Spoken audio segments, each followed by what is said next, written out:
Habarini za asubuhi ndugu zangu waandishi wa habari na wapenda soka kwa ujumla Tanzania na nje ya Tanzania. Yes, sisi klabu ya Pamba Jiji mpaka muda huu tunavyozungumza na nyinyi, baada ya adha ambayo tuliipata jana ya ajali, tunamshukuru Mwenyezi Mungu kiukweli.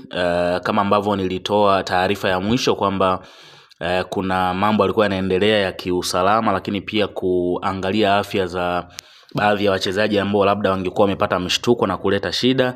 Zoezi hilo lilikwenda vizuri kabisa, na niseme rasmi daktari wetu mkuu wa klabu yetu Bwana Dishon Chacha jana alinithibitishia hakuna changamoto yoyote kubwa ambayo inaweza kaathiri kwa mchezaji, kiongozi ama mtu yoyote ambaye alikuwa kwenye gari ambayo tulipata ajali jana anaweza akawa ameathirika na utendaji kazi wake kuelekea kwenye mchezo wa kesho dhidi ya Kiluvia United.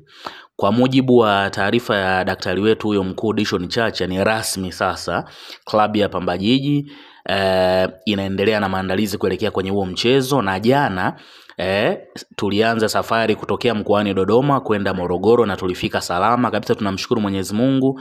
Na hivi ninavyozungumza na nyinyi, timu iko mkoani Morogoro tayari kwa maandalizi kuelekea kwenye mchezo wa kesho dhidi ya Kiluvia United. Kwa hiyo mashabiki na wapenzi wa klabu ya Pamba Jiji ni watoe hofu, kila kitu kinaenda vizuri na timu iko tayari kwa ajili ya kucheza mchezo wa kesho dhidi ya Kiluvia United.